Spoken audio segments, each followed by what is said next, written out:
En aquel hotel, tercer acto. Capítulo 4.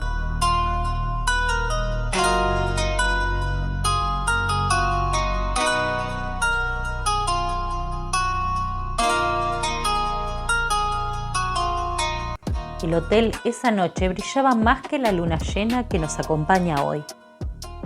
Pablo comenzó a contar la historia.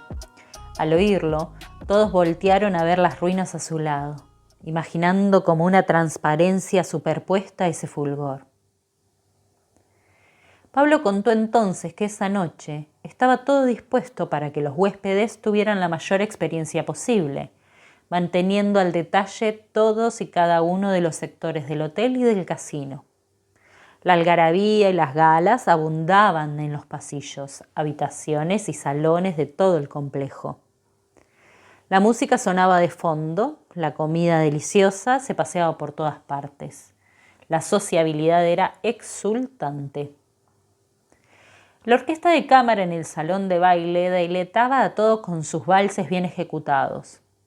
Ella, la violinista, era sin duda quien sobresalía del conjunto, con sus gráciles dedos haciendo sonar su instrumento, con movimientos ondulantes que hacían pensar en las olas en el mar. Su sonido era exquisito. Acorde fueron pasando las piezas musicales, todos los presentes sintieron que la alegría comenzaba a desbordarse y les hacían sentirse muy libres y completos. La abundante comida y bebida y la embriagante música de la violinista los adentraron en un estado de trance profundo, llevándolos a encontrarse en una sensación de conciencia e inconsciencia del que no podían salir. Dicen que todos bailaron con todos esa noche, que no podían evitarlo, que aunque quisieran irse del salón a sus habitaciones, no podían dejar de mover los pies y de bailar. Estaban hipnotizados, contaba Pablo. Rocío hizo una mueca de incredulidad que no pasó inadvertida para el hombre de la barba y los anillos. «Parece que tenemos una escéptica en el grupo», dijo, interrumpiendo el relato y mirándola de frente. Rocío lo miró a través de las llamas del fuego, sosteniéndole la mirada, tratando de entender hasta dónde el hombre pensaba desafiarla esta noche. El hombre entendió enseguida la actitud de ella, así que aflojó el gesto y le hizo una sonrisa cómplice. Rocío, aún sin creerle, imitó su gesto y le respondió: «Sí, puede ser, pero porque este tipo de historias no me terminan de convencer. Es decir, vamos, Pablo», trató de buscar apoyo en su compañero. «Hemos visto salas de gente hipnotizada bailando en Beetlejuice, en Hocus Pocus, podríamos decir muchos ejemplos más». «Bueno, sí, repite un arquetipo la historia», se defendió Pablo y con una sonrisa de helado, suspicaz, agregó: «Eso no la hace menos interesante». «Touché», dijo ella riendo como todos los demás. «Dale, seguí». Pablo siguió contando entonces que cuando por fin empezaron a sentir que podían retomar la voluntad de sus extremidades, poco a poco comenzaron a retirarse hacia sus aposentos. Contaba que eso había sucedido recién hasta el amanecer. Habían pasado toda la noche bailando, bebiendo, comiendo y sobrepasando límites varios entre ellos y en el casino, y por fin lograban zafarse del embrujo y recostarse a descansar, soltándose los corsets y los peinados, quitándose los zapatos de charol y las levitas para intentar dormir. Y así lo hicieron, por las más de 12 horas que siguieron. Cuando despertaron, eran pasadas las 6 de la tarde. Habían saltado todas las horas de sol en lo alto, habían saltado 3 comidas y ni las urgencias básicas del cuerpo habían logrado despertarlos. Poco a poco, pero sin pausa, se refrescaron y vistieron para la cena, fingiendo cordialidad y educación. Muchos sin recordar siquiera con quiénes habían estado la noche anterior, hablando y bailando hasta el cansancio. Todos esperaban que nadie diga nada al respecto y todos actuaron como si nada hubiera ocurrido. Sin embargo, hubo un hombre que entró al hotel muy tarde esa noche, cuando el encantamiento ya había ocurrido, y vio que todos estaban en estado de trance, bailando como zombis, como embrujados. Ese hombre fue testigo de algo que nadie más vio esa noche. O si lo vieron, no lo recordaron. ¿Por qué este hombre había entrado más tarde?, preguntó Rocío, y enseguida agregó: y no me miren con cara de que soy la aguafiestas por interrumpir la historia.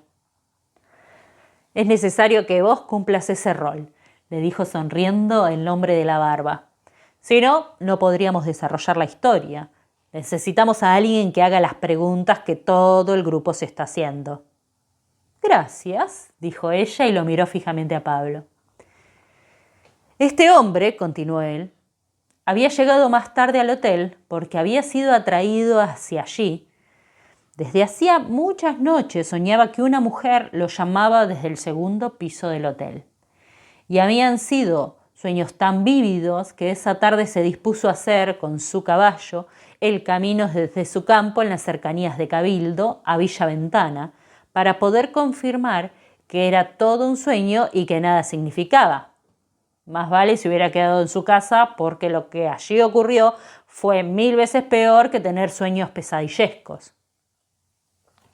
Este giro en la historia hizo que todo el grupo se acercara más al fuego, que continuaba danzando entre el relato y los presentes.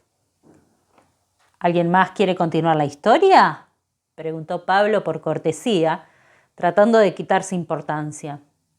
No, por favor, dijo la señora de las trenzas. La estás contando muy bien, seguí. Pablo recorrió con sus ojos la mirada del improvisado grupo alrededor del fuego y prosiguió con su relato.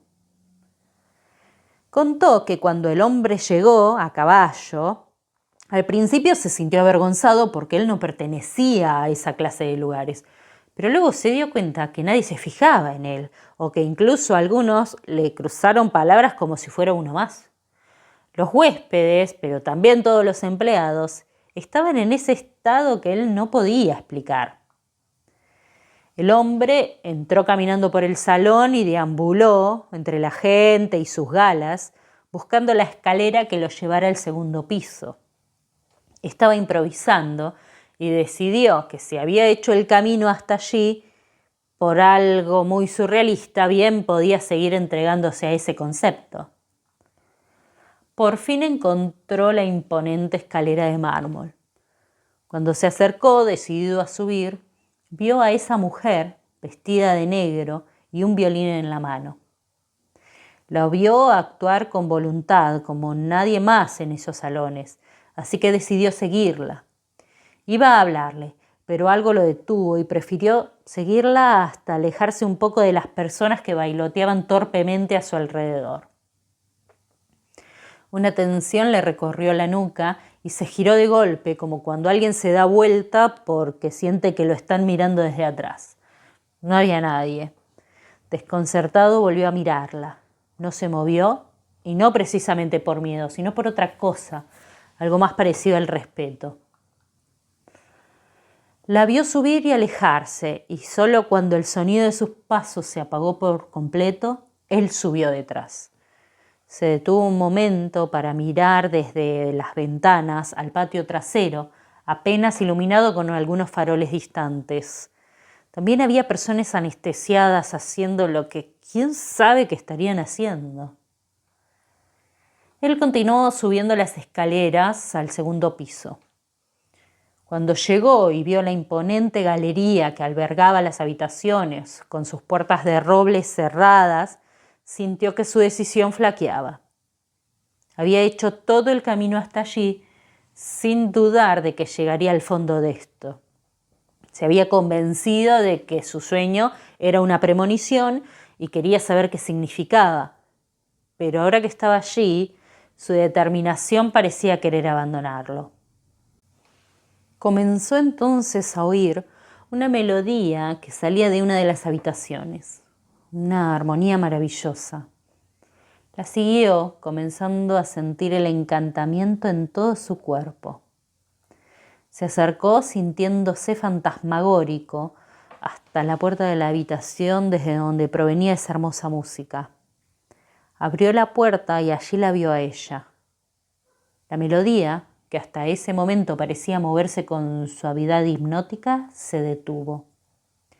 No fue un corte violento, pero sí un silencio tan repentino que se sintió como un peso sobre los hombros de quien lo escuchaba. La mujer, que desde hacía 2 días lo llamaba en sus sueños, lo miró directamente a los ojos, completamente consternada. Pablo en este punto hizo una pausa. Un silencio pesado se apropió del grupo, incluso del fuego. Nadie decía nada y la historia quedó colgando ahí en el epicentro. Rocío lo miró sin saber si quería saber más o si prefería no preguntar. Miró a todos a su alrededor, inmóviles, pero le pareció ver que el hombre de la barba y la mujer de las trenzas se decían algo por lo bajo.